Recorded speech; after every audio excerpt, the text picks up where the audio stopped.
Just like that, you already know what I say. We're back again. Weird time. Some of us are like, we're owls. We come alive when it's a little, later for these live.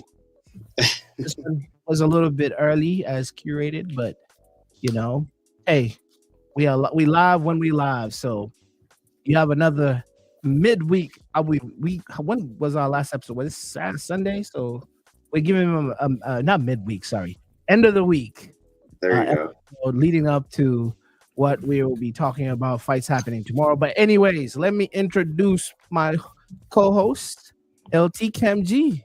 How you guys doing? We're good. We shine out the shirts. Young King in the building. Hey, King, listen, March Madness. You know what I'm saying? Let's go. Hey, I got the Ali, black Oh, yeah. actively black is the, but Oh yeah. so fellas, Friday hey. is upon us. Fights are about to happen this weekend, and topics have been floating around in the world of boxing. So LT, lead us away. Lead us Yeah, away on the topics. we jumping into it. So we had a long episode last week, but we didn't quite touch these. So that's why you got this special Friday episode. Sebastian Fundora versus Chordell Booker card. WBC and WBO junior middleweight titles on the line. Mm-hmm. Hey, Thoughts, fellas? Thoughts? Las Vegas, Amazon Prime. I'm locked in. Yeah. And I was looking at their weigh-in, and that height difference was something to write about if I'm coming up with a reason for Pandora having an advantage. But like, fellas, Yeah, how six, much of a 6-inch advantage. Yeah. How much of an advantage is someone having an opponent that you're 6 feet taller than in the world of in fighting?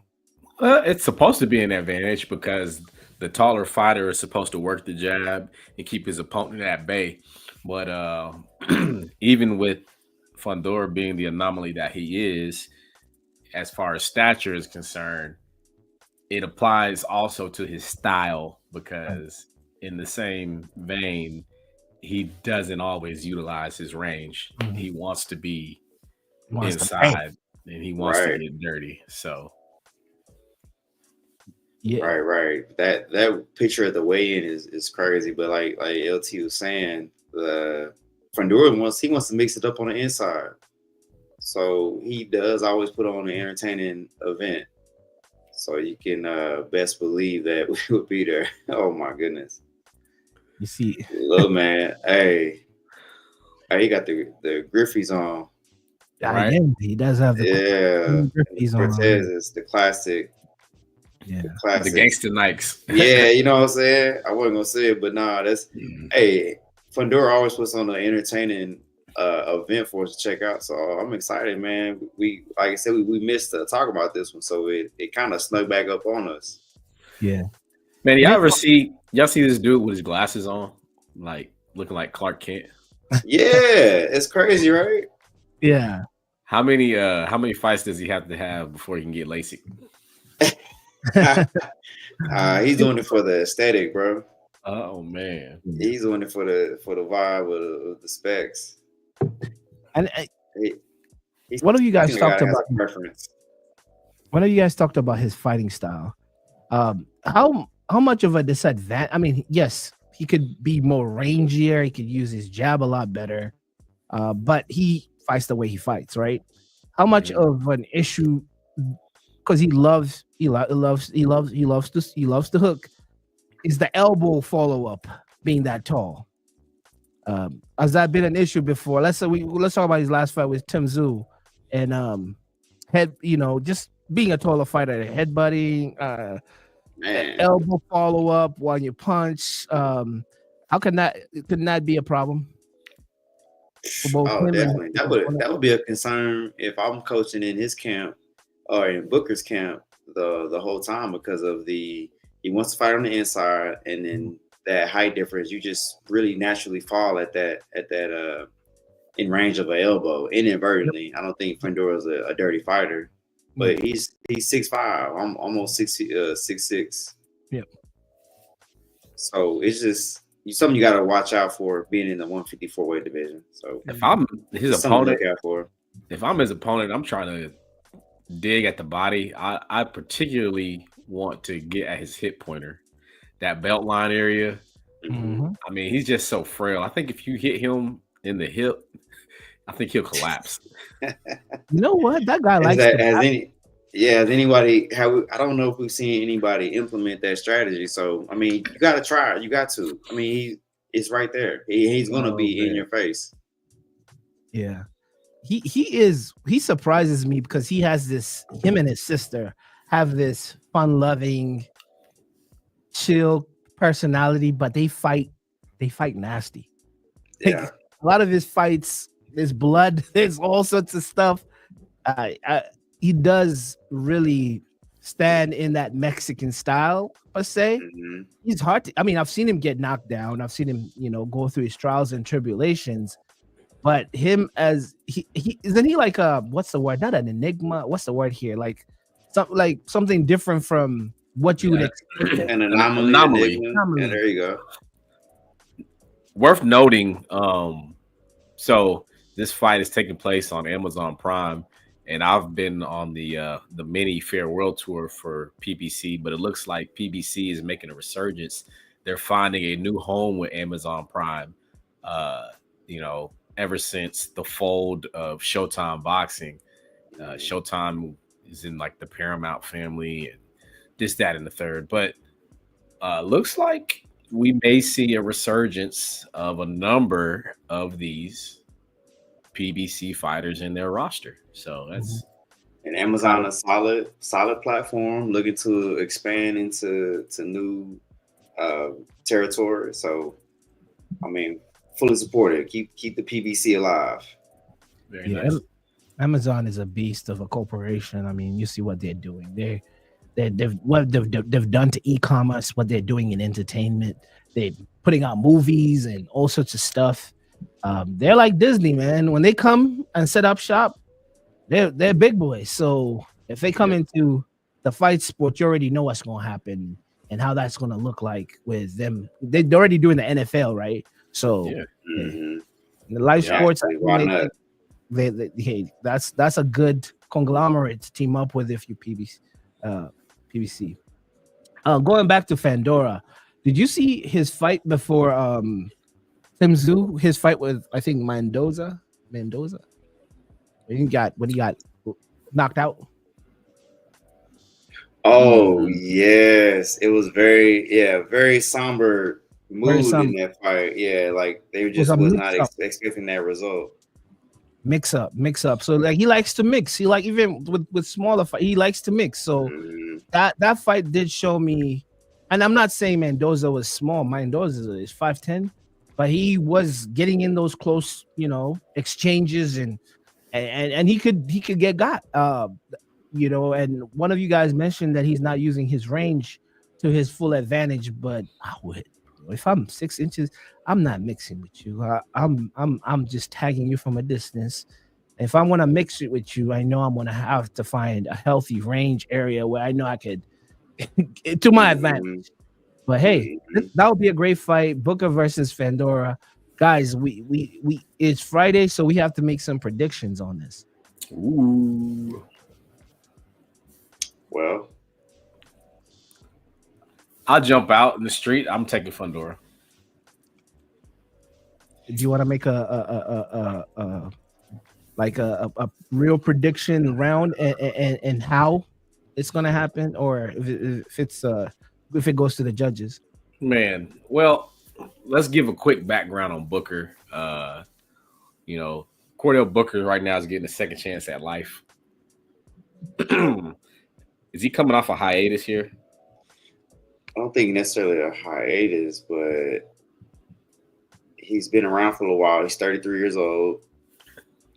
Let's see. And he has been knocked out once, but his last fight was June 15th of 2024. He fought twice in 2024, and he fought 5 times in 2023. Yeah, and so I'm familiar with him. He's been kind of stuck at this prospect status. Yeah, kind of just hovering. I think this is a huge step up, and I don't think that he's seen the likes in the class of Fundora. Yeah. So Fundora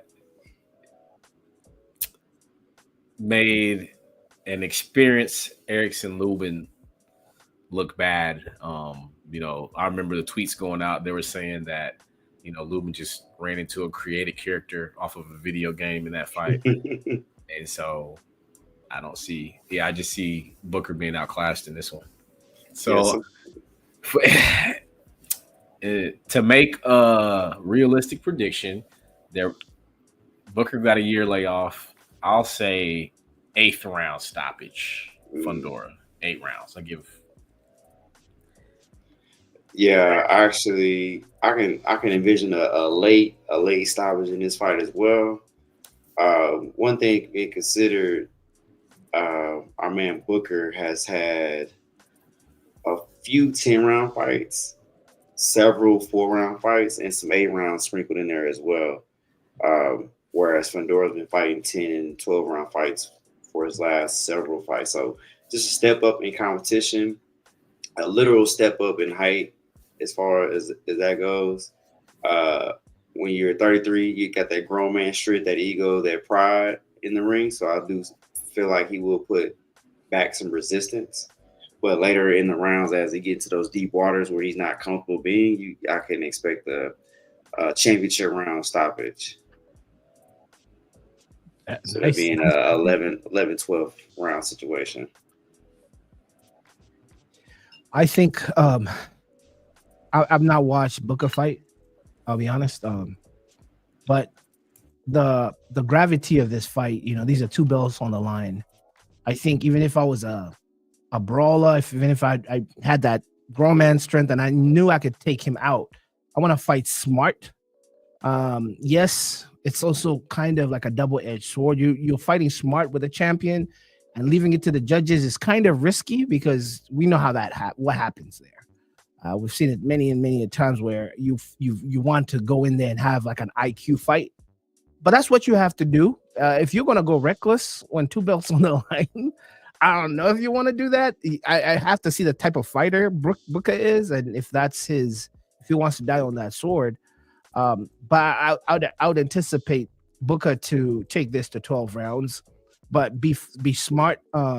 He must have watched a lot of film or on Sebastian, and to see ways to get him in trouble. You know, we've already seen Sebastian can get knocked out, so that is a factor. So if he wants to, like you said, if he wants to get him out of there, we've seen it. Somebody has done it. But yeah, it's going to be a good fight. But I have it as just a decision win for Sebastian, and this will go to the judges. Quick note: estimated ring walk times is coming in at 1 a.m. Eastern. Good Lord! Oh, so that's East Coast. That's here. You muted, LT muted. Is that's the 1 a.m.? Bro, I'm on the zone right now because I'm Las Vegas. Yes, we're Fundora versus Booker main event ring walks approximately 1 a.m. Eastern, 10 p.m. Pacific, and about 12-hour time. Wow. Is your UFC this weekend? I want to double check what is going on this card. Tomorrow UFC Fight Night. Yeah, 254. That's London though, so it's a different time. That's earlier. Yeah, I mean, this article came out March 17th on DAZN, still up and live. To cross-check it with PBC, they're not giving ring walk times. Event starts at 8 p.m. Eastern. Okay. 8 p.m. Eastern, so 7 for our time. Mm-hmm. But and that's for the people that are listening. That's we're Central. Yeah. So yeah, that does look like we're looking at a late ring walk. So hey, just to give y'all a heads up. Yeah. I mean, And then that's interesting. this is in Las Vegas where they're fighting. So yeah, I could Correct. see why, because of that. I can't say this word right. Say Pacific time. Is usually like they just go by LA time, and it would suck living in like the East Coast, staying up all night to watch these fights. Oh, Because everything is just predicated off the West. The fights in like Vegas. Everything's predicated time. So, anyways, which other people do we have on that card that you guys want to talk about and do some predictions? We have remind me. You got Elijah Garcia versus Terrell Gausha, Jesus Alejandro Ramos versus Kevin Salgado. All both 10-round fights. This will be an adventure for me to learn some new fighters. How about that? There you go. Right. You know what we need to do the next episode? We need to start like a little league of all three of us, and then we do prediction league and see who won the next one, and then we could start like a little and do like a forfeit at the end of like a year. Say like, okay, Who got the most? Who got the like most that. wins, and we will give you like a score. We'll have a score table. How many wins I've been close to your score. Then we could do a forfeit, like a cool little forfeit. It has to be. It could be a donation to any charity that we want, or do something. Just do something for I like fans. that. We could do I like something it. for fans, like just a little thing, just to kind of add something to it, because I like having predictions and things manifesting on a Sunday when we talk, like LT called it out or Kam Gee called this out, so that would be Right. cool. That's dope. I'm with it. You got to keep track. So right now we got late stoppers from me, Fundora, Mhm. LT with a eight round, That's right. Eight round. eight round, and And I have then 12. okay, I have we got decision for 12. Strap. I have a decision for my You have a unanimous split majority. just a decision. I let me just. Okay. If you want me to be Alright. very precise on this one, it's going to be a unanimous. But We'll a do decision. we'll have to come up with a point system. Yeah. Point system, yes. If And you even get you get extra credit for getting around, or you get extra credit for picking what kind of decision. Yeah, we'll do and that. also, like, if we all picked Fundora, we should get, if he wins, we should all get a point for that, but an extra point if you chose the right round Yeah. and the style, Right. whether it's a knockout, or whether it's yeah. I'm But with we'll it. come up with a criteria, back in Counting spades. yeah, and we could have a little table at every show to just see who's leading the Nice. table board. That would be Nice. fun. Here we go. Let's keep it pushing. So Yeah. here's some news that's not so surprising, but just kind of help you figure out the landscape. It was announced that after fighting Canelo Alvarez, that Terrence Crawford does not plan to return to 154. And then Xander Zayas will likely be named a mandatory challenger for Sebastian Fundora. That's in the event that Fundora comes out victorious. Right. We're saying that, but it's boxing. But we already knew Terrence Crawford wasn't coming back, rocking around at 180 something right now. It opens up some pathways for some younger champions in the division, younger contenders in the division. Right. So we're gonna find some things out at 154. Yeah. Yeah. And at this stage, it's just like Crawford's putting the cherry on the top of his career right now. So, Yeah, get the money, man. I chase the bag, bro. He deserves it.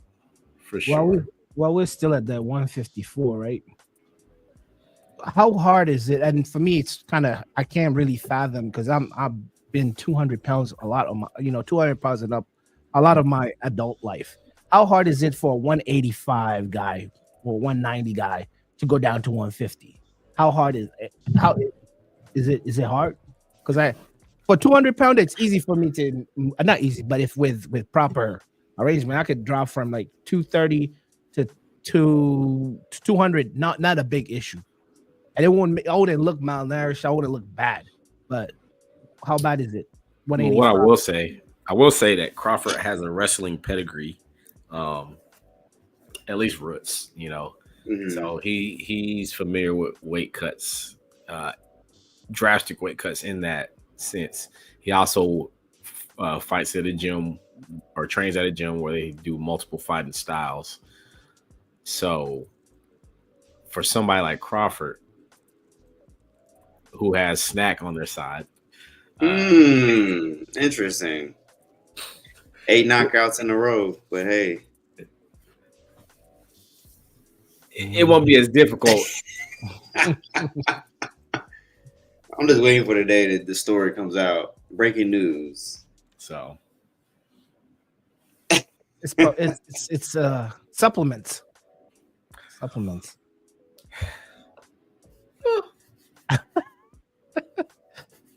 I had said in my head I wasn't even gonna say their name on our show no more. I don't want no smoke. Yeah, you don't want no smoke. Hey, but hey, chickens come home to roost. yeah, I don't know my name. I don't know nothing. There's just a logo on some shorts. Yeah, man, they doing big things, great things, man. It's just vitamins. And recovery. Well, but yeah. Cutting from like because his walk around weight they say is like he's closer to the 190s. He's at 180. He looks big. I mean, he's not guys a so guys at 168 they do tend to balloon up to that 185, 190 range on fight night. So that's pretty common. So I would say he's right on track where he would want to be to maintain that physical stature against a Canelo. Nice. All right. Well, sticking on 154. If Terrence is respectfully bowing out and letting that 154 dust settle, we have realistically Virgil being the next head honcho. I mean, he doesn't have all the belts. We have Fundora, we have Bahacek. I'm saying it. No, not Bahacek. Yeah, Bakram. Bakram is there, but Bahacek is also in the mix. Mm-hmm. And then this one I had to giggle. We have Keith Thurman, who was resurged, and he's ranked 6 after one time. All it took is one time. So when the dust settles, how does one of the most exciting weight divisions look?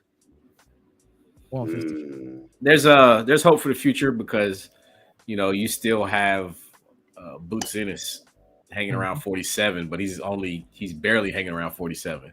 So that name's gonna be entering the chat very soon. Correct. We got PBC's coming back into the fold, so they have a roster at that weight. Okay. We'll get some more of that later on in the show, but there's some names. Yeah, you expect Virgil Ortiz to rise to the occasion and definitely gonna give us some exciting fights. Win or loss. I know I think I picked against him his last fight. I don't want to pick against him again, but it is a tough road ahead. I really would love to see the fight with him and Bakram for the IBF strap. I think that'd be a great fight. Tim Tszyu will be coming back into the fold here shortly.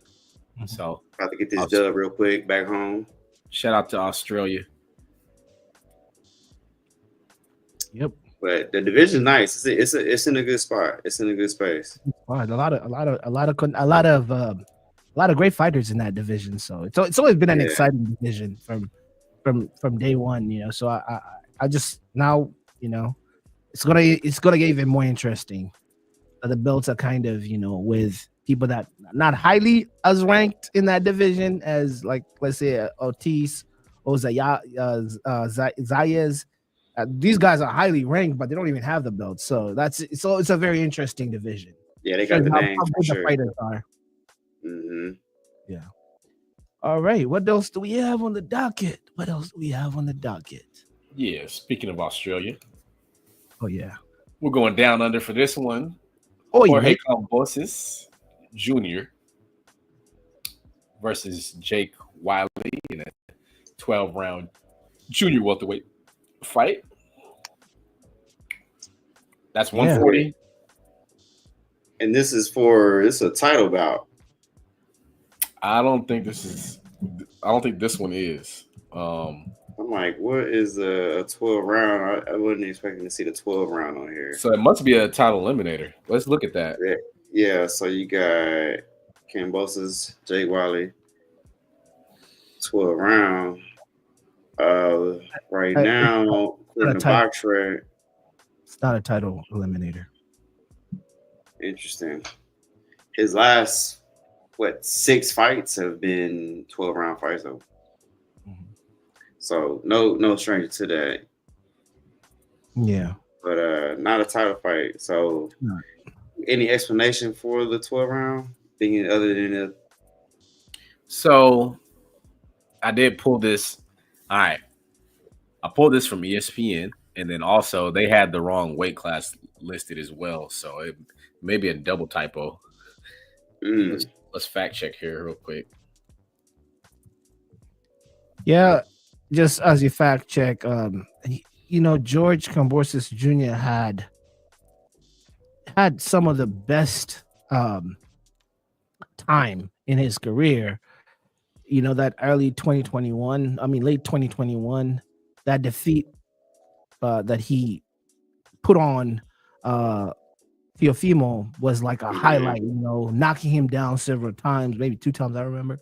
And it's never been the same ever since. The 2 fights with David Haney where, back-to-back losses on those. And then the next fight, he had like a MD decision that he won.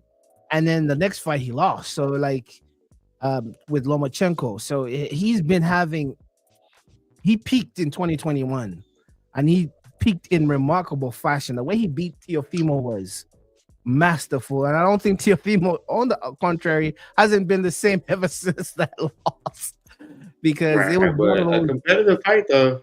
Competitive fight, yes. Remember, Teo put him down late in that fight.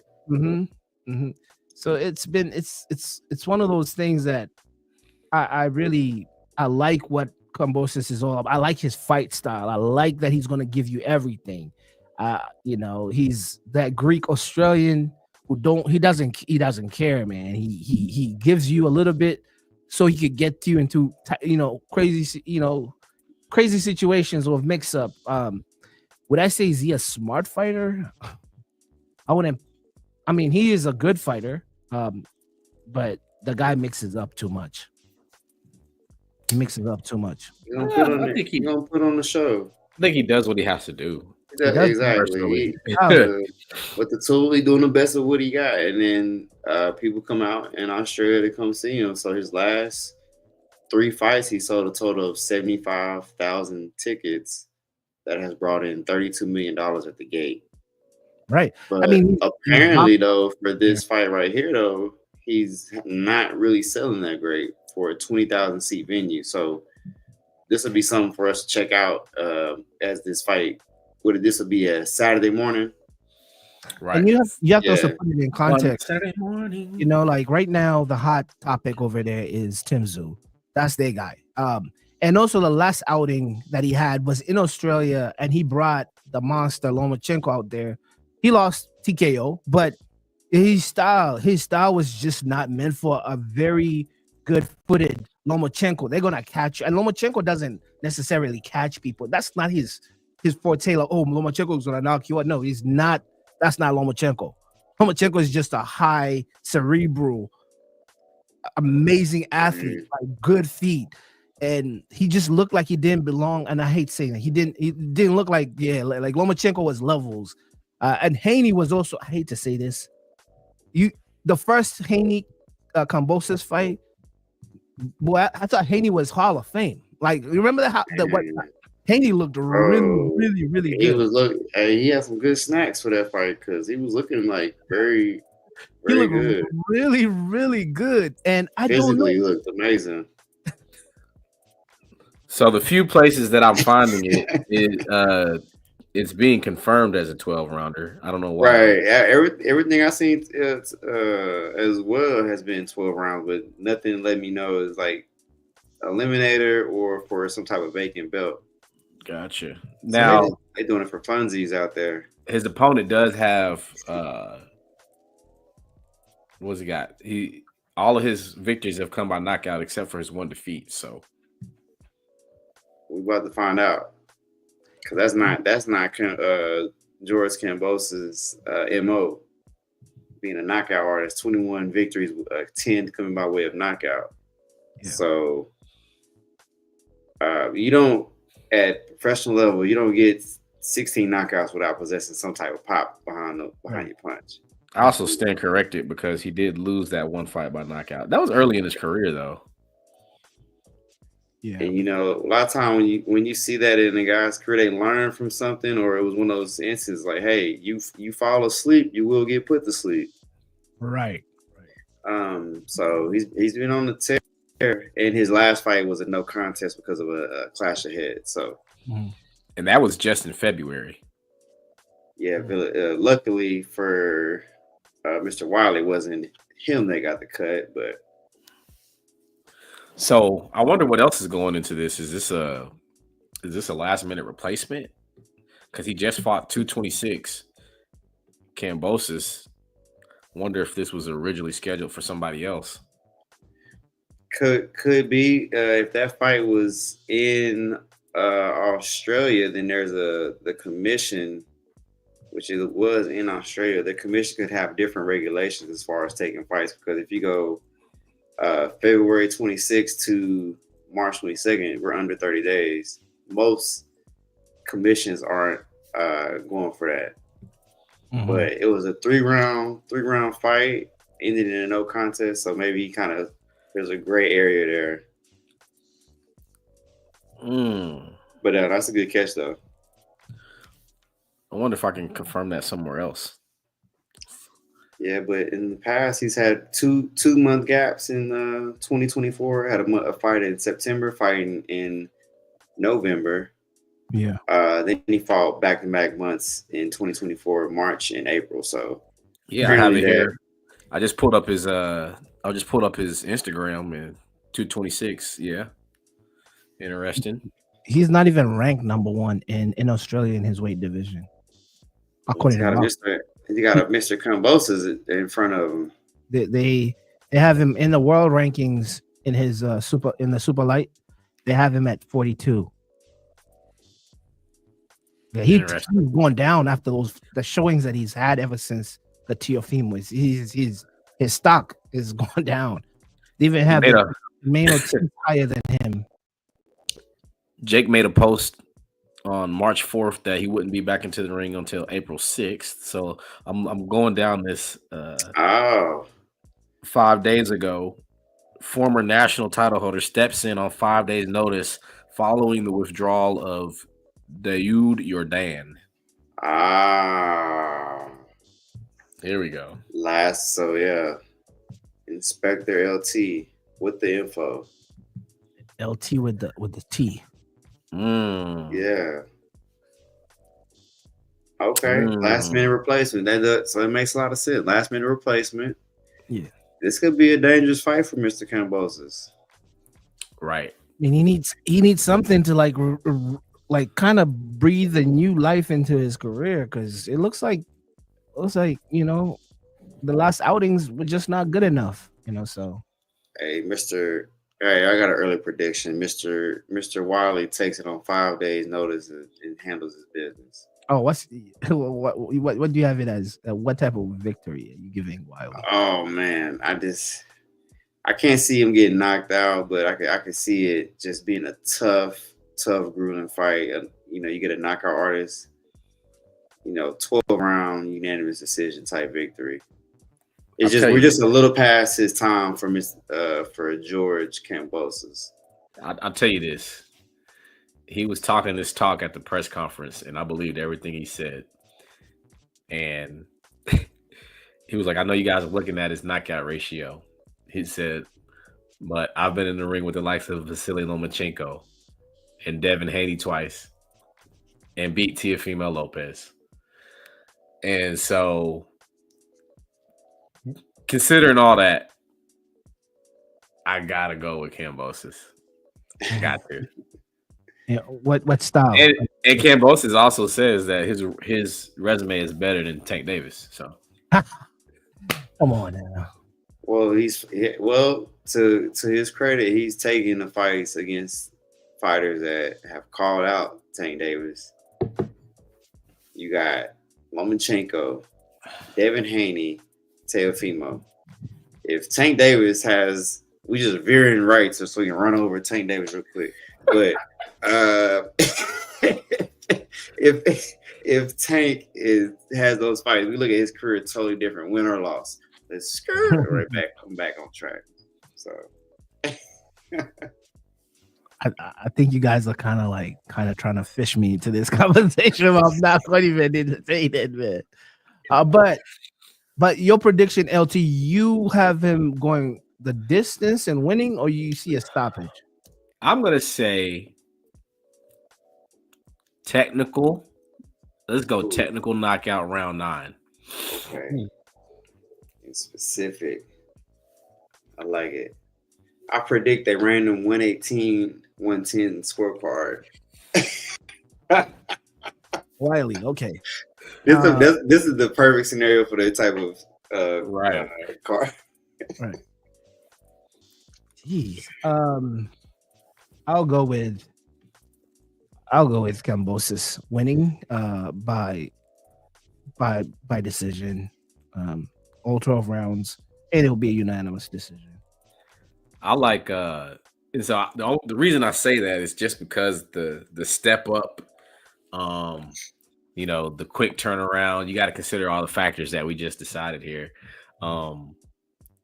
I mean, there's a clash of heads. Like, did he bleed? If there's some soft tissue, I didn't see it on his Instagram, but if he bled, he might bleed again. As that goes. Apparently, it was his opponent Villanueva over his eye. Gotcha. So, yeah, cut to Villanueva. Gotcha.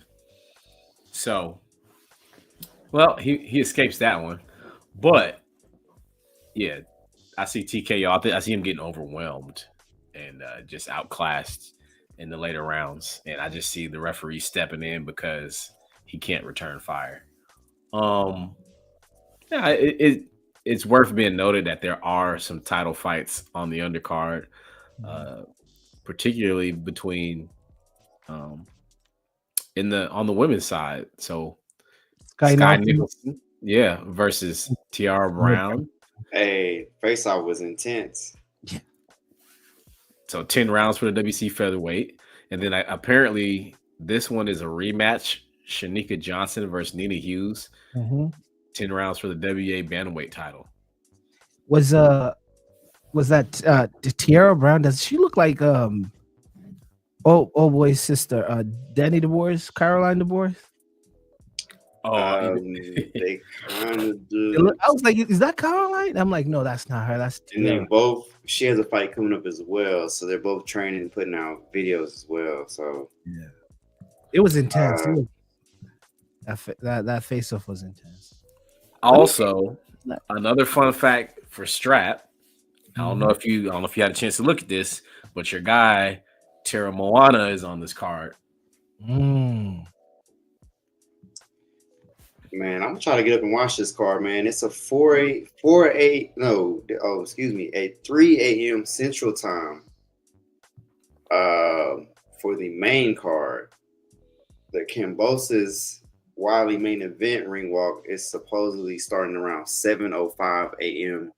Eastern Time, which that makes a 6:05 for us in the Central Time zone. So you got Tara Moana versus James Seen. 12-5. So 3 times the experience. Yeah. Terrible. Man. I like it. I might be able to tune in for this, y'all. Yeah. I mean, I'm all dialed in. And I'm baby free tomorrow, so I was just trying to share share this that face off with That face off. with Tierra Brown. That was intense. We love a good face off.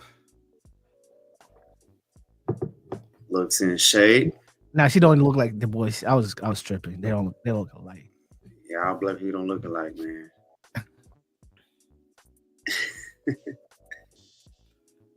Oh yeah, yeah. She's following. She drinking that water. She need that. She made weight.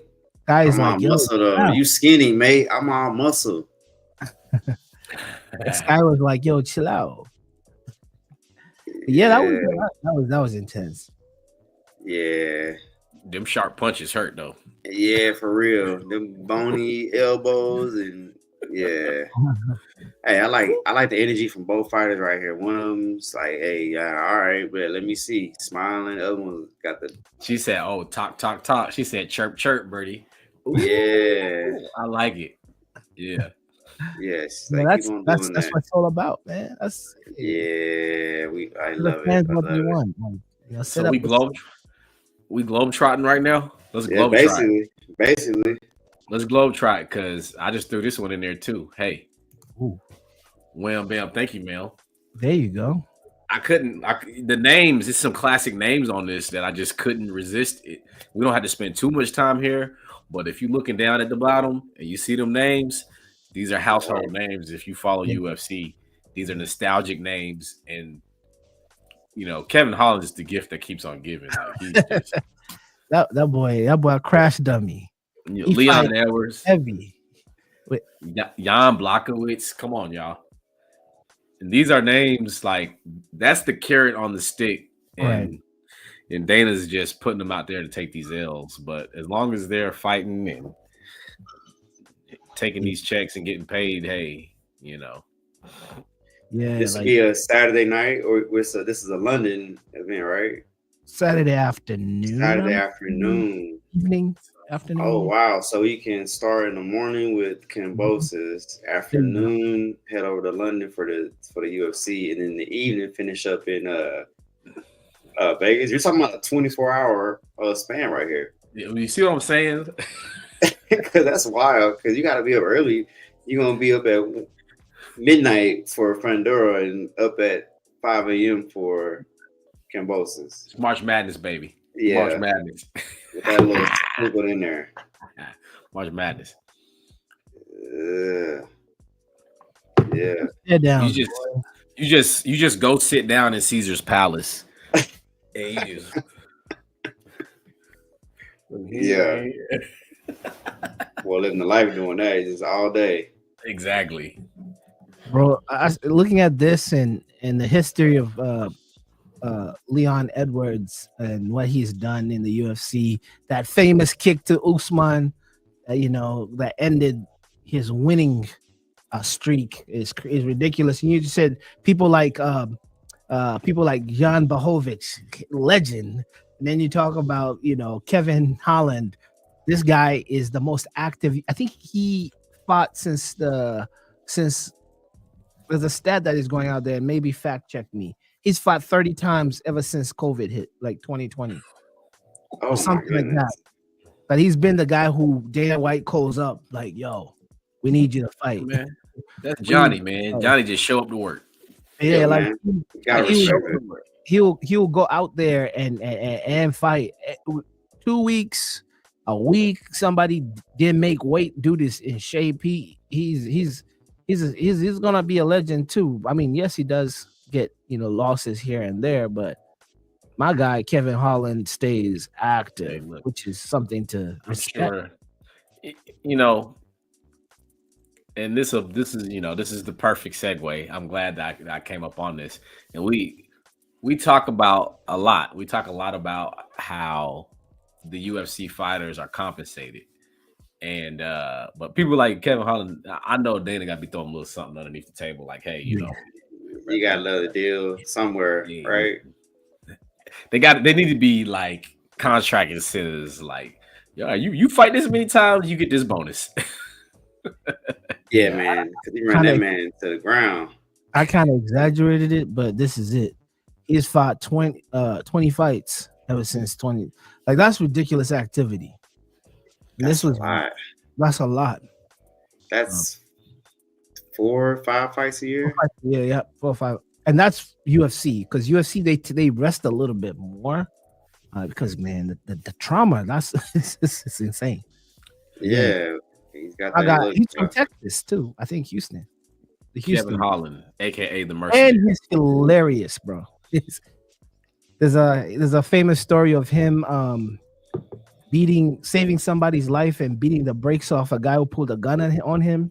I guess in the news. You remember that? Like a few years ago, like some guy was trying to rob him and they robbed the wrong guy. You don't rob because he's a martial artist, like by trade. He's a striker.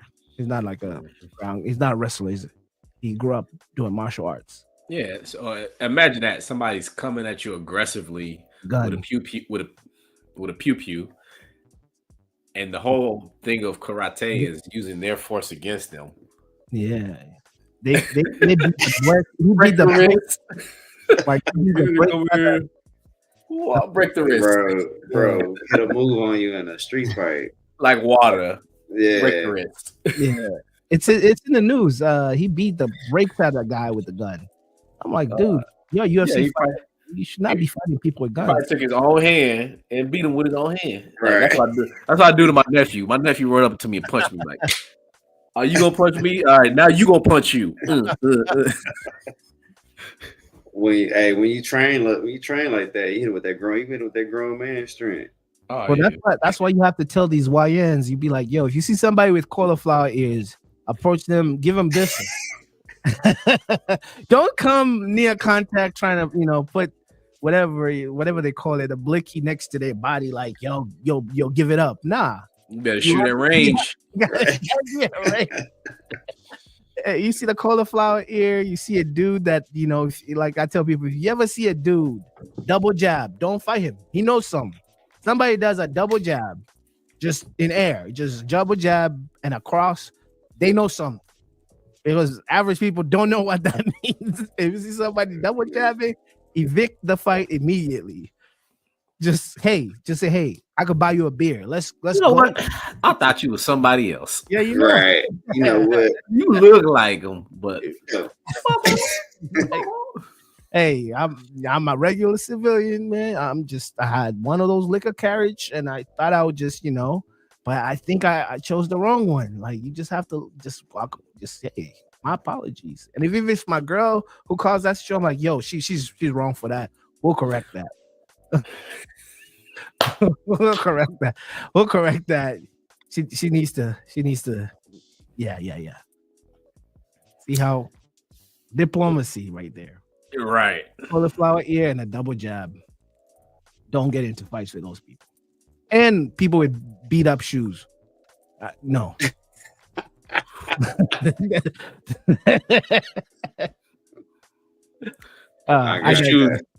They shoes look like they the bar back at the nightclub. Hey, that's the shooter right there. You don't want typically those are beat up black Air Force. Oh yeah, the black. Yeah, typically for whatever reason, worn. Leaning to the side. You don't want them. That's a problem right there. All right. Moving right along from UFC Fight Night / afternoon / morning, whatever time, wherever you are in the world. We move to the TKO Boxing League as the pay scales have been announced. It's a nice soft rollout. And so you can follow along at the bottom.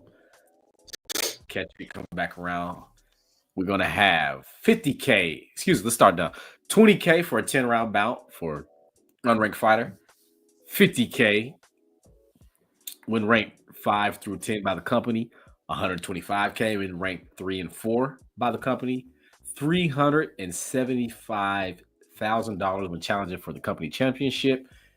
And $750,000 when defending the company championship. Thoughts, gentlemen? Man, $20K for 10 rounds sounds crazy, but the more I thought about this, there are guys that are thirsting for the opportunity to show their talents and their skills on a big stage, on a stage that this is going to present. So outside looking in, that is wild to think about. But for the amount of fighters globally that just looking for that one opportunity, I mean, there's a vehicle there for that, and you're not fighting for free. You're making some money. But initially, it was a shock. There was a shock value there. Seeing a 10-round fight go for 20K, you would imagine you make more than that. This is partly the UFC model, so we'll see how that goes. But you can expect popularity. You would hope that it changes, because boxers tend to make more money than UFC fighters, and because it's the entertainment value, the independence of the fighters. I mean, we shall see. I'm excited to check it out though. See some guys that we may not heard of it, putting on, showing their skills. That is $2,000 for 3 minutes. An unrun fight. So he might not, it might not be a dangerous proposition. Get out there and do your thing. Right. I mean, I looked at the pay structure and I was not surprised. The model, like Kam Gee said, it has like a UFC feel to it. And some of that stuff is also going to be kept under the table, because of when you have a model like this, you tend to have certain deals for certain fighters underneath the table based on how much of an independent contractor they are. I'll point in case. Conor McGregor probably made more money outside mixed martial arts, meaning social media, commercials, all sorts of things. So his likability, his famousness, his brands that he's connected to, whether it's Proper 12 and all the other things, he's making on the fight night. It's just a basic pay, but there has to be a likeness to things. When he's holding like a monster bottle, there has to be a certain percentage, because they give them that little monster bottle to hold, because that's a sponsor. If you're wearing the Venom trunks or you're wearing the Reebok trunks, I don't know how the breakdown is. I don't want to be, I'm not an accountant and I have no knowledge here how the UFC breaks that down, but I know that UFC does bonuses, wins, knockout of the night. The UFC also does. It's a big entity. It's very, it monopolizes the market. Yes, there is Bellator and all sorts of other rivals, but they can never reach the height of the UFC, because UFC is such a juggernaut that it buys into all the talents. Like WWE wrestling, you'll steal from Nitro, you'll steal from all. I'm not steal, but you'll get all the talents into your organization, and you'll monopolize that talent. And each talent will have different agreements based on what they bring to the company. Here's the advantage of fighting in the UFC. You do not have to be a Floyd Mayweather, Muhammad Ali, because the UFC will create a storyline for you and they will promote you.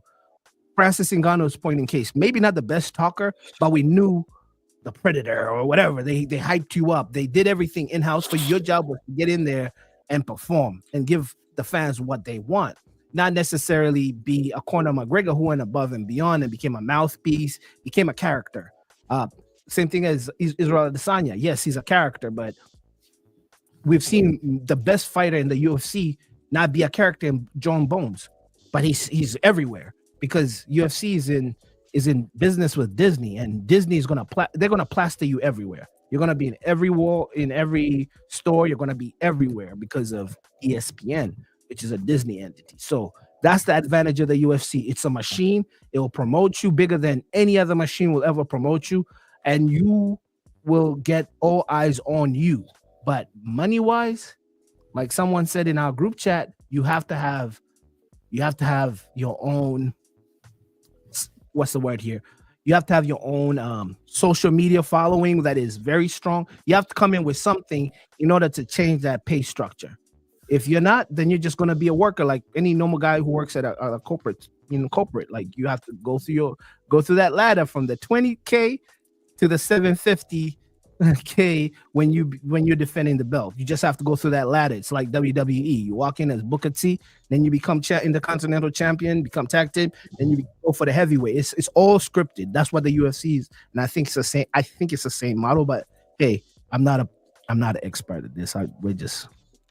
We're making yeah. What you're saying is, marketability and being able to utilize the platform can boost your income and revenue generating prowess. So it's like when LT knows this, when you're a musician, right? And then you get signed. You're getting signed and you're given in the days, you're given an advance. But they have to recoup on that advance. This is it. And it's not like they're recouping, they're bringing you in and then you're signed to a machine.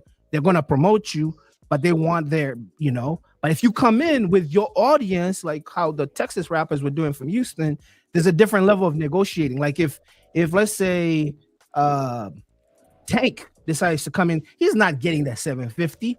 That's for the little dude who came from not little dude, the person who's going through that trajectory as part of their farm system, right? Their grassroots, coming from that 20 and then becoming a star. And you'll see who say, we made you a star. They did that to Ngan and say, hey, you're asking for this? Go find it elsewhere. We made you a star. We're not giving you the money that you're asking for. I know you're the heavyweight champ, but go kick rocks. You'll never get a machine that will push you like the UFC, right? That's what they told Francis, right? And he left. So that's the same thing. If you're coming in as Tank, you're not getting 750. Tank is sitting like a boss on that table, like, yo, I'm coming in here. I'm also bringing something. I've sold this. I've done this. I can break that structure. But for an average random fighter who's ranked like 50, has like a following of like 20,000, this is going to help you because your followings are going to go up because you're being pushed by a machine. One thing I wanted, I did not get this answer before the show was, if you're in this league, are you obligated to only to take fights in this league? Yeah, so these are other questions that are going to arise, like what are contractual obligations? What are contractual restrictions? What flexibility is there? So that'll be interesting to see how they navigate that. Are you got to stay in with this league, or do you have the opportunity to venture out? So interested to see if there's a hard line there or not. I would think, and this is just me going off other fighters that have done it in different leagues, and this is mixed martial. For a marquee name, they usually sign contracts per fight. So maybe I'll give you a good 5, and after that, I'm a free agent, and I could come in and do a one-off here and there. But if you're signing your death row contract, like, yeah, I belong. Some guys might do that. Everything, like, yo, UFC or whatever. This league, you're doing the TKO league. I'm signing away everything. My likeness put me on every toy, video game. I'm not getting anything from my video game likeness used. That could be. I mean, they're promoting you. You're there. You're gonna be famous. I don't know if you're gonna be rich, but hey, good conversation. Yeah. With it. I mean, what last thing? Any dates? They give us any dates to start potentially? Is this a 2025 venture, or is it starting 2026? I haven't dug that deep into it, but I mean, I think this is more of the soft rollout, and they're giving us these details up front, and I think this is part of the fishing net. And what they're going to pull in is that taxi driver that we like to use that taxi driver. And they're going to pull in that electrician. There you go. See what I'm saying? That brick mason. And they've been doing this for the love of it anyway. So now you can transfer your attention to full time. And then potentially what could you earn? They would never see 750,000 in their entire career. They may never see 350,000 in their entire career. But now this is an opportunity. So I'll take it. Personally, I'm not that skilled, but if I had the skills, I'll take it. Fighters fight. You get paid. At the end of the day, either you're gonna get screwed this way, or you're gonna get screwed by a promoter and a janky ass promotion. I mean, yeah. So you can come into this and have a fair shake. Or you can go into a situation where you know that you have to win by knockout, or you're going home with a loss. It's never what you're worth. It's what you negotiate for. Oh, you dropped some game on. All right. So since we segued back into boxing, that was real smooth. We globe-trotted. We got the UFC Fight Night. We stayed with Dana White and segued back into boxing. And so now we're getting to more of the gossip column here. I'm driving the car on this one, and I believe I predicted this. So yeah, Juneteenth. He called it a Juneteenth situation. Juneteenth. I mean, it only makes sense. The month of May is taken up. July is probably too long. You did what you did. Neither one of you were too banged up. You want to get it back in a hurry so you can get back to the renegotiating. Maybe you get it. Maybe both of them could get a third fight if they don't kill each other here. Maybe they get a third fight at the end of the year. You know what I'm saying? So you really utilize this calendar and this money making opportunity. But yeah, looks like that's been potentially scheduled June 21st in Las Vegas. So any Well, I was going to ask, are we excited to watch this fight again? I am. Okay. Yeah, I think, and there's a lot of the drama and the controversy surrounding it. I think it just makes it up for a bigger deal. Yeah, you gotta answer the questions, and so that's all we ever wanted from Tank, right? For him to answer the questions, because we didn't necessarily have those questions going into this fight, but because we were like, we want to see you fight XYZ, but seeing how he responds, I think is all people want to see is how does the Tank, who we believe to be a great fighter, respond to another really, really good fighter that pushed him to a draw. Yeah. So, and we did not want to see this going into the first one. Exactly. It was a resounding nobody wants to see this. And now that's why I asked the question, like, are we excited for it? Because now there is intrigue and interest in the fight. And then Tank has maybe that drive is coming back about, putting forth his best effort during camp. So yeah. We know Rhodes is gonna come ready. Yeah. I mean, right. Like I have a love-hate relationship with sequels. Like, the second time people fight, point in case Mayweather versus Madonna. I hated that second fight. I though Mayweather kind of was a sketchy first fight, but I liked how Mayweather fought.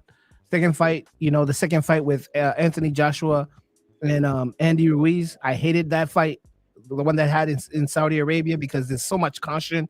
When you're a champion that is used to winning and somebody shakes that status quo, for lack of a better word, that flow, either you're going to get a great fight where we'll see Tank for the first time walking in with something to prove, like with that new desire of this stuff is not boring anymore. It's not simulated like for me to win. There are guys out there really coming for me. And it could be either that or, again, another second fight, Deontay Wilder versus Tyson Fury, and somebody just comes and just blitzes and just makes the first fight a fair point with the second one where like, yo, I should have done even worse to him. Don't even let me have a second chance. I could even make it. I could make Tank look bad. I could knock him out. So it's a love-hate relationship. So that's why either or, it's a car wreck that I'm watching. I mean, not car wreck. That's a wrong analogy, but it's something that is I don't like seeing. No, it is. No, it is the perfect analogy. It's a train wreck. You're not supposed to. You're not supposed to watch, but But I want to sign in. Look away. Yeah, I can't, and that's it. I usually have that mixed emotions about people fighting each other twice, but yeah, good stuff. Oh, by the way, this is social media, little clickbait type of things. Did you see that video going around where it shows Tank trying to bite Lamont? Did you see that video? Oh. Man, see that you might have that queued up for the thing, man, because I saw it and I was not. I didn't believe it. I don't. Yeah. Tried to rewind. I'm like, I think that somebody was reaching there. Yeah. Lamont kind of reaching. But anyways. Anyways. Anyways. All right, so we talked about PBC coming back, right? The return of Jermell Charlo late summer. Tom Brown, he said it. Is that the Lion King? What's his fight name? King Lion? Something? Lions in the camp? No, that's is that Joshua? Yeah, he has something to do with lion or whatever. But Lions only, but them boys be lying about getting in the ring. He be lying. That was my actual joke. He was like the lion. Yo, I was lying. Promoter could be trying to hype him up to get him back in the ring, but if he does take this Bachman fight, that'll be something. Yeah, that's a hell of a comeback fight. But you know, something to be said that PBC has found a home with Amazon, and so the PBC roster is starting to be reawakened. Yeah. So coming out of hibernation. Mm-hmm. So hopefully he comes back, man. We need to see him after that. Canelo. This is the one. Is this the one that we see? Yeah, this is the one that we seen fight Canelo. Yeah.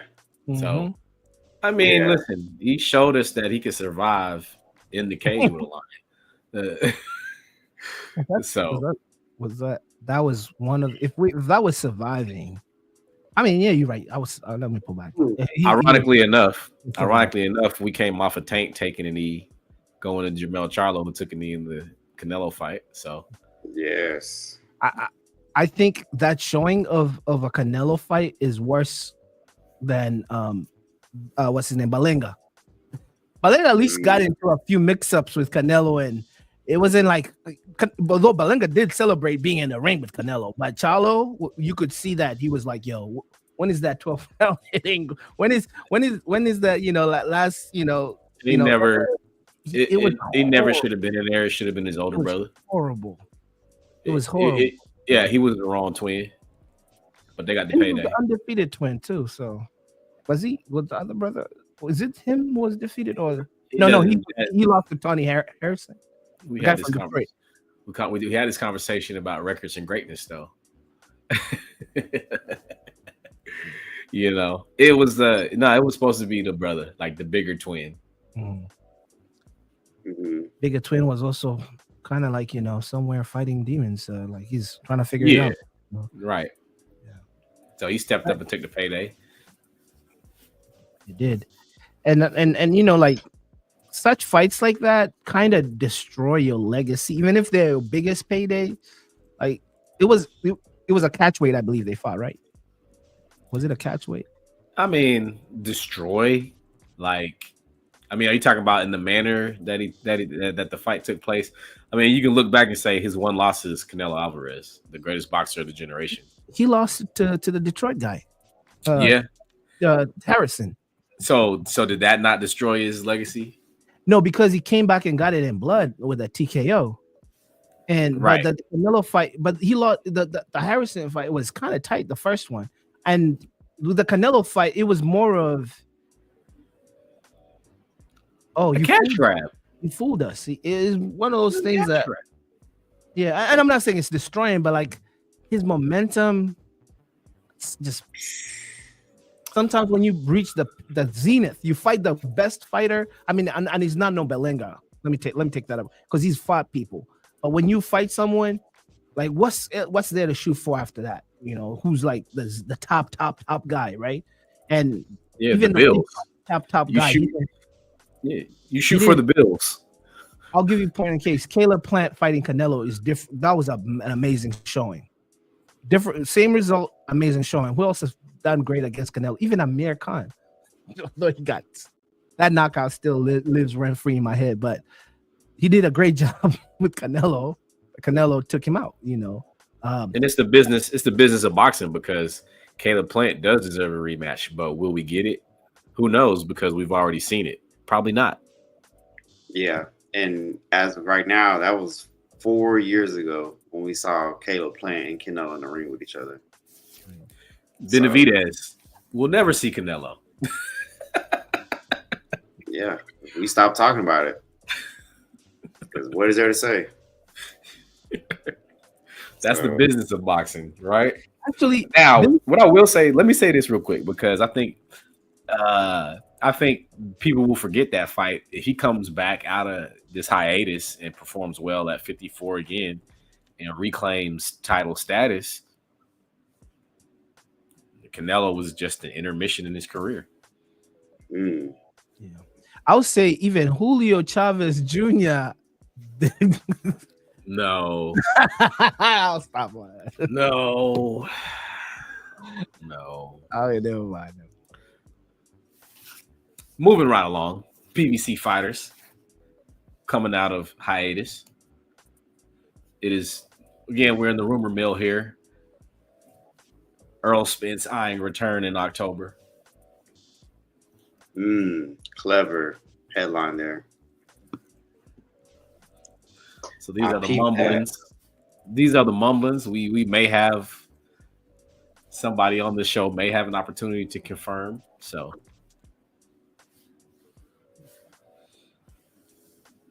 again, hey, I want to see him get back in the ring. Get back in the ring. Get back in the ring. Get back in the ring. Still got some youth on his side. Mm-hmm. We have to see champions redeem themselves from a defeat that he took. Yeah. Win or loss as far as the comeback goes. We just want to see him fight well, fight comfortably, look like a version of himself that belongs in the ring, because it didn't look like he belonged in the ring against Terrence Crawford. Mm-hmm. So I hope that he is in sound and good health, in a good mental space to come out, man. You know, you can't let Dallas go out like that. Well, and then it looks like at the top of the show that we answered any questions of a potential rematch between him and Crawford. So yeah, that's out the question. Yeah.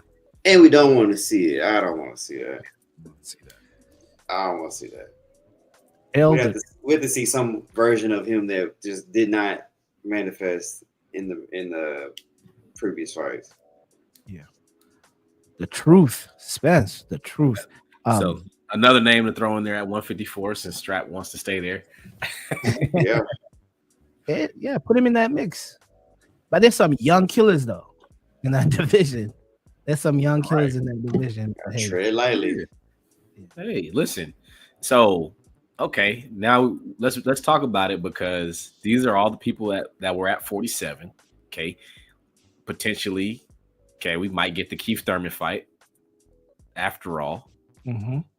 All right. Would love to see that. Spence and Thurman would love to see that fight so much, because there's actual animosity underlying there. I know there's respect, but there's legit animosity between the two. So there's fights to be made, even if it's on the senior circuit. Like, they may not be in immediate title contention and lined up, but you do have this quote unquote senior circuit, as I'm dubbing it, because they still hold their name, still holds some weight and some stature and some luster to it. You know, like we always love Mexican versus black, and I know Dallas and LA and California. I mean, Texas and California love that type of stuff. And imagine two of the hometown guys, Virgil versus Spence in Jerry's World. Right. You know what the crowd is gonna be like that day? How many? Yeah. It will be. Look, you didn't pull the LT. Yeah, I like that. I wasn't even thinking about that. You make that fight. That's a huge pay, because I'm looking at everyone in that 154. What's the money fight? That one right there, it always sells. Mexicans versus African American. 2027. They'll come out. Modelos are gonna be bought. Dosakis and then some Guinness. If you're what other beers, Budweiser, whatever beer. But they are coming out to watch that fight in Dallas. They're bringing everything.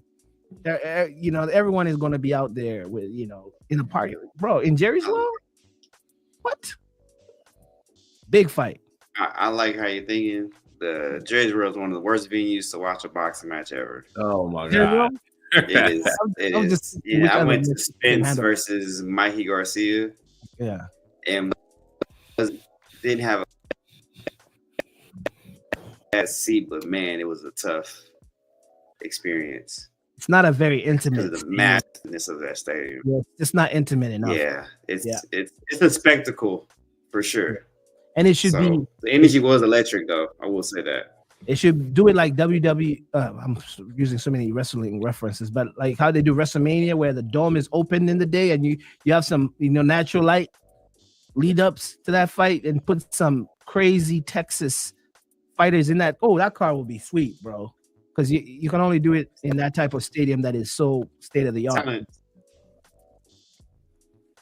lot of talent there. Hey, look at Strap being a matchmaker. We got the matchmaker hat on. Good job. I like that. I learned from the best, LT. 2027. Yeah, putting it on. Yeah, we're not doing charity.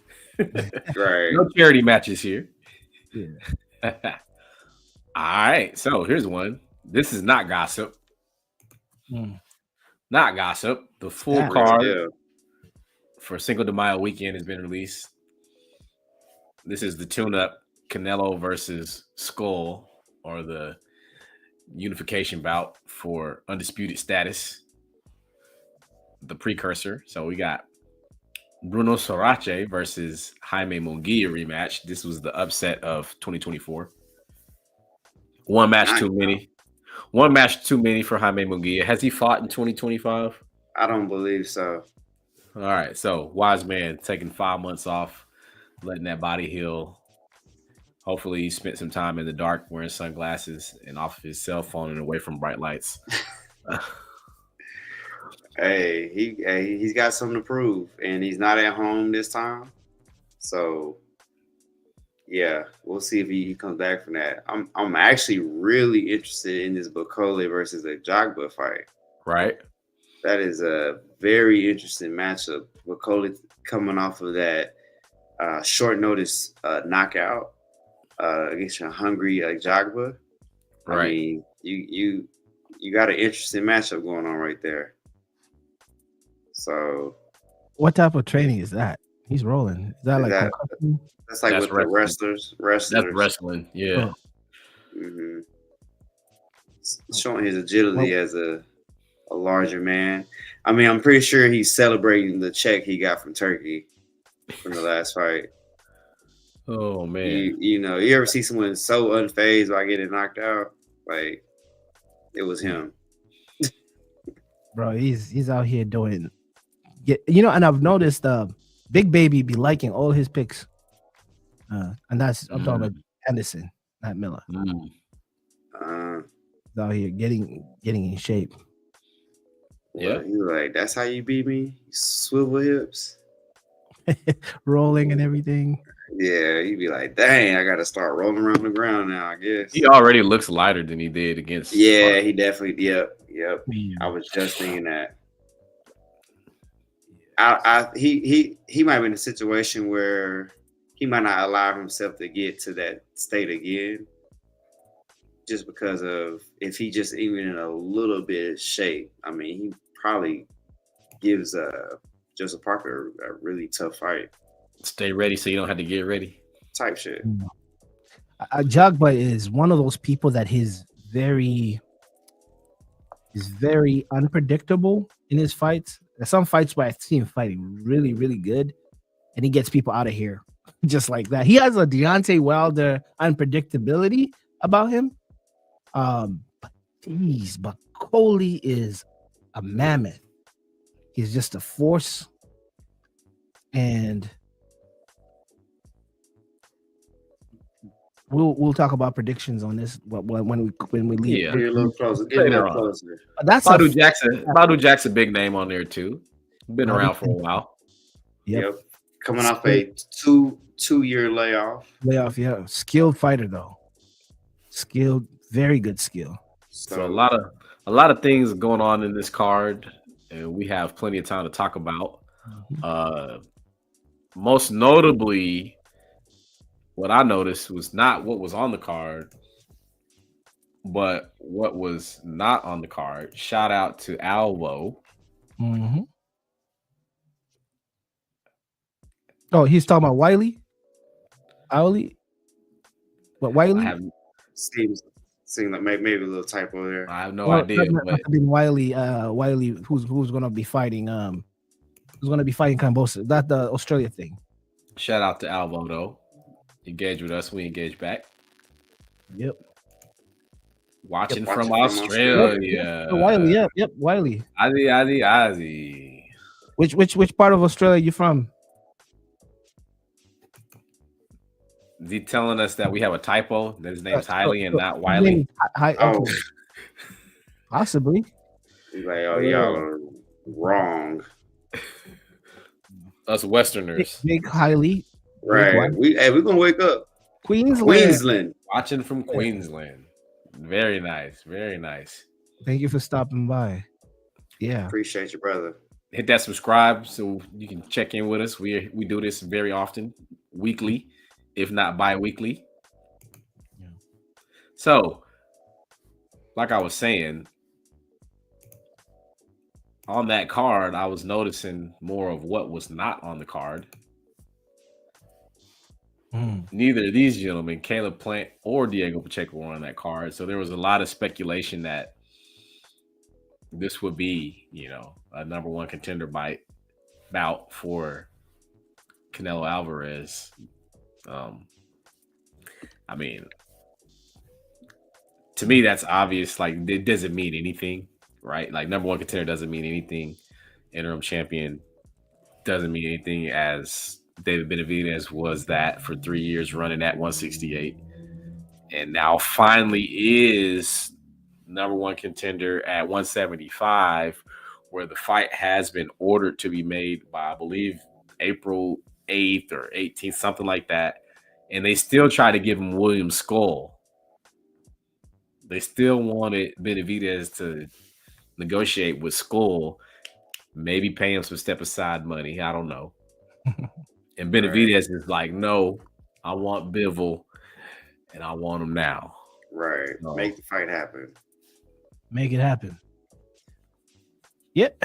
So, I guess we expect something from Caleb Plant or Diego Pacheco coming up soon. Since Diego Pacheco's win over Steven Nelson earlier this year, Caleb Plant looking to get back out there after, I think we last saw him against McCumbee. So the Caleb Plant versus Edgar Berlanga becomes even more realistic. Caleb Plant was also a PBC fighter, so I think Pacheco is a top rank. At least that's where I've seen him.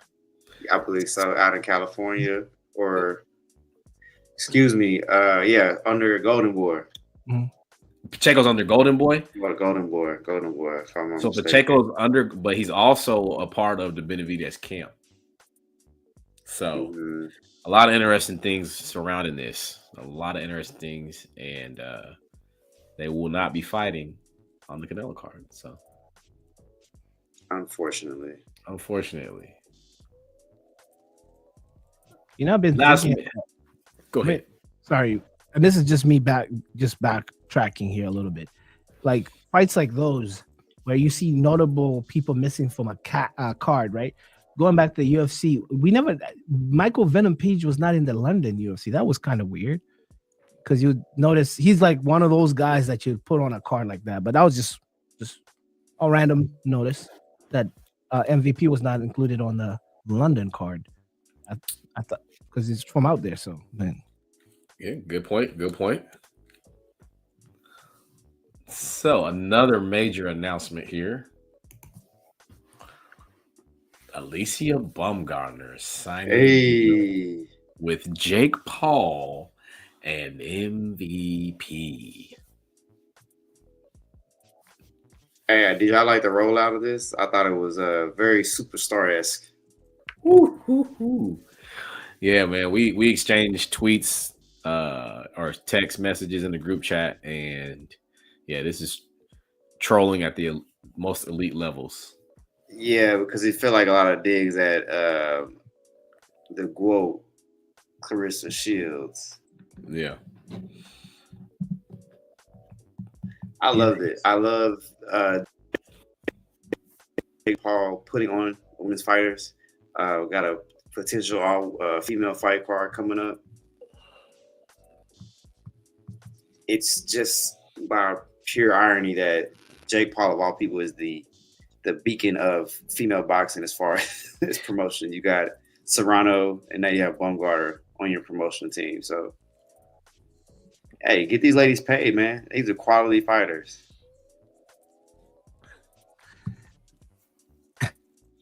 I'm the most valuable player. Come on, Strap. The most valuable. I was thinking, man, Carissa somewhere. Yeah, she's very easy on the eye. I'll tell you the truth. Yeah, you got but she's very easy. Aesthetic wise, she's God bless her. But I was my first impression when I watched that video outside trolling, I was like, this is a good look for her. Yes, joining in with that team with Amanda Serrano, what they've done, what first of all, Jake's put a model out there selling out fights with only just women fighting on a card. So he has something that is proven with his client in Amanda Serrano. So joining forces with that's a good look. And then let's go into the BS. I was like, yo, Carissa is somewhere punching air, like, you know, that scene in Cuba Gooding, like, just, you know, right. Blazing the Hood scene, just punching air, like, with that whole I'm the most valuable, you know, like I'm the most valuable, and then the whispering, I'm the most valuable, like, the you know, timing of it all too is kind of the birthday, right? The birthday. She put out her photo shoot, you know, it's kind of like I understand the intent from the business side, but coming up with a whole counter to GOAT. You know, you're GOAT. I'm the one who makes the money. You know, like the whole thing. I'm the most valuable. You know, signing stuff. You know, reaffirming it. You taking know, photo throughout. shoots. Like, I'm like, it's kind of like a Kendrick Lamar-esque. Whoever wrote that trolling level, because you're just repeating the same statement all over the video, and you know, it doesn't hurt that, you know, the person doing it is a very aesthetically, and also Carissa's very aesthetically pleasing too, but very aesthetically pleasing and kind of like model-esque. Like, you don't really categorize a fighter type. But it was a proper rollout for a fighter of her caliber. So this is coming off of no contest, or what was the last fight? Like, it's time to get back in the ring. She's not fought in a long time, I believe. But we know, we know what kind of fighter she is. We know what she's capable of. She's very marketable. That last fight was like in a dark dungeon. And did she fight Michaela Myers? No, she fought Delphine Persoon. Delphine. Back in September. Mm-hmm. Okay. And we fought it was a no contest. Right. In that fight. Yeah. Worth being mentioned too, not to be. Amanda Serrano has signed a lifetime deal with MVP. At first that sounds kind of odd, but she's older. But it says the 7-division world champion will become chairwoman of MVP's women's boxing initiatives once she decides to retire from competition. So, I mean, exactly. Give it up to Jake Paul, man, because people have a lot to say about him, but to have that type of savvy and that type of you have to be somewhat of a pioneer to go this route, and I always like when people can bring forth the legends of the past to make sure that it's being facilitated in the right way. You gotta give his credit on that, because as fight fans, we all love Amanda Serrano. So anything that she supports, will definitely have attention. Yeah, man. Salute to first of all, the first of all, creating the avenue for retiring fighters, regardless, male, female. that sometimes when fighters are done fighting, they don't have anything besides maybe broadcasting. And let's be honest, coaching. Boxing is probably worse than the NFL and the level that you retire young, because people say 30-year-old, like like boxing is a very young man, woman sport, that you've created this pipeline from boxing to executive. And she was your first fighter that you signed that believed in your idea as this, pivoting from celebrity, was he a celebrity boxer? I can't remember the whole thing, to selling out multiple cards. So salute to Jake Paul for, first of all, creating that avenue. And I want that to happen for any other fighter, whether it's Sean Porter. Like, if you have that, Sean Porter is an amazing broadcaster. I'll take that.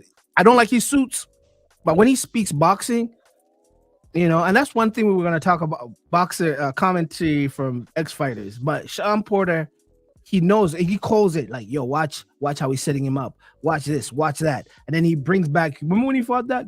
I didn't know he was that cerebral. I'll be honest. As a fighter, he went all gas, no brakes. But when you see him as an analyst, he sounds like, the first time we heard that quarterback from Dallas talk about football, Tony Romo, and you were like, yo, that guy that's his true calling right there. He was a good quarterback, but the dude is pretty good at reading the game and explaining it for the simple people that don't understand football at a high level, X and O's. That's Sean Porter to me. Whenever I hear him talking boxing, salute to Bradley and all those other people, and even Roy Jones. I it's more digestible when I hear it from Sean. So if we could do that for even the male fighters, finding ways to that industry as not just only broadcasters, but also like execs to start running and being promoters and on the high low, I salute that. And I like to hear that, that we have this industry in boxing and fighting and all sorts of combat sports that you could have that pipeline. So dope stuff right there. I think I got a correction from earlier. Diego Pacheco's with Matchroom. Oh, gotcha. Matchroom. Yeah, so I was exposed to him on ESPN, so I don't know if his deal just ran out or what. But yeah, same. He may be an independent guy, just hopping wherever the bag is, and exciting fighter though. So we expect to see some big things, big matchups coming down the pipeline. Is he 6'5"? He's 6'4", apparently. Rangy guy. All right. What else do we got? Well, that was the last thing on the ticker strap. All right, man. That time flew by quick on this one. Oh, it's an hour, 30 minutes. Never mind. I mean, it flew by. Ladies, gentlemen, as you know, this is a live broadcast, but it does sit on our YouTube, so you can come back and watch it, in your own time, not in real time. Most people call it synchronous, asynchronous, whatever. You can sit down, hear how we somewhat classified what these fights are going to look like from our expert opinion, I guess. Not for me, but an expert opinion from LT and Kam Gee. We went through the match reviews and gave our 2 cents on some of the topics. It's been a great episode. And fellas, do you have anything to close it with? It's March Madness, baby. Let's go. March Madness. March Madness. Didn't make it to the. Hey, they had first 2 rounds in Trust Bank Arena. Yeah. They'll be here. First 2 rounds on the women's side at the Moody Center. So, yeah, I'm definitely going to be doing a bracket with some of the people at my workplace. So I'll put that out in the social medias. Yeah, shout out to Barnwell and Chokey. They back in Wichita. They back in Wichita with Texas Tech. Shout out to Jay Bradley. He's back in Wichita with SIU. I can't remember. They lost to Houston. So, but that was that school's first time ever making it to the tournament. A lot of guys putting on. On the other side, UNC Wilmington, they got a kid out of Hoxie. So a lot of local people that got to come back. Caleb Grills from Mays, so Mhm. he played with Mizzou, finished his career with Mizzou, got to come home and finish it in the hometown. So a lot of local ties. Yeah. And a lot of local ties that got to come back to Wichita. And it's like they have the people that put those brackets together have so much to think about. Ain't no way that they purposely did this, but it did work out like that. So that was pretty cool from a lot of angles and a lot of aspects. So shout out to the Cinderella stories that are about to happen. Yeah. And don't mess my bracket up. Bill Self may be the next coach of the San Antonio Spurs. Yeah, the Spurs is a machine. They're just gonna plug and play.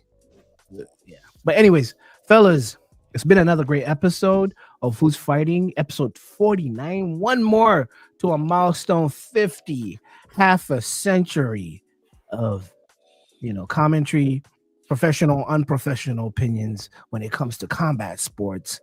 It's your three of your best hosts, Kam Gee, STRAP. Fellas, who is fighting?